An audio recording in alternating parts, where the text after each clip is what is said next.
In light of the so-called food shortages, we caught up with one entrepreneur who seems to be doing very well for himself. Let's hear from him.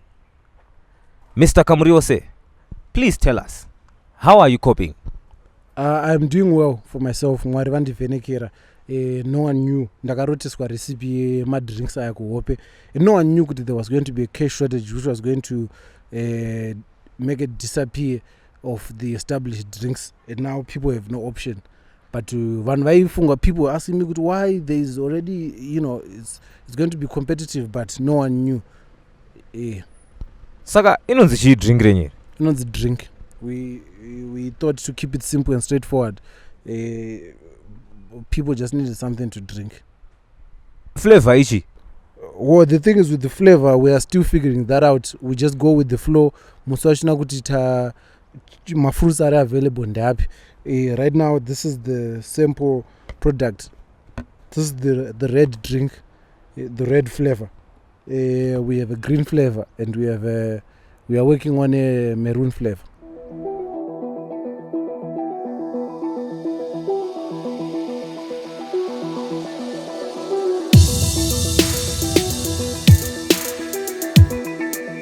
Ladies and gentlemen, comrades and friends, welcome to the week with me, Comrade Fatso.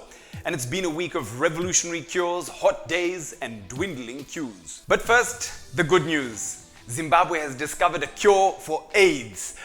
The bad news is we're not sure if it's an actual cure for AIDS, but it might cure a bad headache or babaras. Yes, Prophet Walter Magaya made the bold declaration that he had found a cure for AIDS that he had made with some Indian friends of his. Does this mean that instead of pharmacies, the cure will be sold at Muhammad Musa? Okay, so he hasn't officially tested it yet, and he hasn't actually got it approved, but give the guy a chance. I mean, didn't we allow John Mangujga to dream that the bond note was a currency, that it was 1:1 with the US dollar? Let Walter Magaya dream. On the real though, this is a recipe for disaster, as desperate people who are living with AIDS who follow Magaya will be tempted to take the alleged cure. Magaya, you're putting thousands of people's lives at risk. If you want to be helpful, come up with a cure for fuel queues or a plant that grows jerry cans in your garden. That I would totally believe. The whole country has been gripped by conspiracy theories for the past 2 weeks, as everyone has been trying to work out who this shadowy Queen Bee character actually is. Some say it's Kuda Tagwire, the guy who owns Secunda Energy, which basically controls the whole Zimbabwean fuel industry. Some have said Queen Bee is VP Chiwenga. Some have said Queen Bee is not just one person, but actually a group of powerful men. Some have said Queen Bee is me. Okay, I'm joking. No one really said that. I just wanted to be part of the group, just to kwana. But guys, are you telling me that Zimbabwe is so patriarchal, Rekuti, even a group with a name like Queen Bee doesn't have female representation? We can do better. Even in corruption, our women need to be better represented. Consistency, my comrades. So we are here on the streets trying to find out what the Zimbabwean youth are doing to relieve themselves of the stress caused by these current economic hardships. We have a youth right now. Say, how are you dealing with the situation? Me, myself, I go to church a lot because these situations require faith, strong faith. I also participate in five-a-side football as well as playing drafts. But above all, I am also a social cure. A social cure? A social cure. What's that? Well, a social cure is an individual such as myself. I queue for cooking oil. I also queue for the bank to get money. I queue for bread, sugar, for fuel. It's a space where we get to know each other in these queues. We even have a WhatsApp group and a loose association that we answer to. How does this all work? Well, you find a queue, you join it, and you socialize. Sometimes when there is no queue, we actually create pop-up queues. We see an establishment that doesn't necessarily have anything that's on shortage, and we just create a queue just to socialize with other individuals. People will join and purchase whatever needs to be purchased, if there is something to be purchased. So you are in a queue right now? No, me, I don't even have a car. But this is just exemplary of what we do as social cures. You don't have to be a member with a vehicle to be in a fuel queue. I just, It's social queuing, basically. A few days ago, Econet founder Strive Masiyiwa slyly endorsed ED.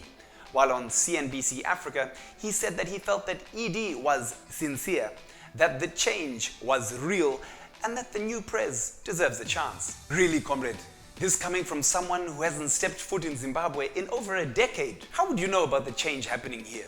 When was the last time you went shopping for cooking oil? What makes this even more interesting is this comes barely days after Tsitsi Masiyiwa, Strive's wife, tweeted this. I read about in Genesis the story of Joseph, the young Israelite's appointment as Prime Minister of Egypt by Pharaoh. Wow, incredible. Found myself asking, can you be called upon by your Pharaoh to serve in your Egypt to prevent calamity? Hashtag food for thought. Hashtag Sunday thoughts. Zimbabwe flag. Zimbabwe flag. Is there something else happening here? Is Strive Joseph in this scenario? I'm honestly asking, comrades. I don't read the Bible, so I've got no clue. Maybe one of you Bible bashers can, just send me some information. I don't understand this at all. Is Strive going to come back to be our Prime Minister? Will EcoCash become our official currency?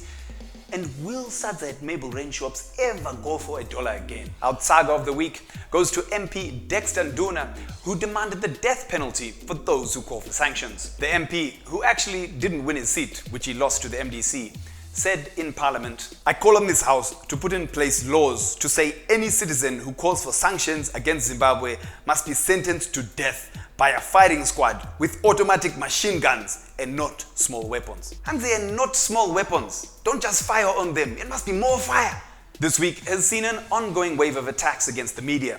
First, journalist Violet Gonda was harassed at State House, and then the Feed ZW contributor Phil Jambaya was arrested by police. Please, Hurumende, stop the attacks on the media. It doesn't really show that you're open for business. This week, the Citizens Cabinet was launched to provide alternatives to government policy and to give the people a voice. Follow Citizens Manifesto for more. A wise man once said, I have high confidence in this measure we are taking. I know it will bear fruits. In the event the bond notes fail, I will surely resign and walk away from the office and leave someone else to take charge, because I would have failed the nation. If you believe that bond notes aren't working for the average person and that public officials must stick to their promises, then join the hashtag Mangujga Must Go campaign and follow Open Parley for more info. Thanks for joining us on The Week. Follow Magamba TV on social media. This has been The Week. I've been Comrade Fatso. You have been the people. Thank you. And futsek, especially to Queen Bee.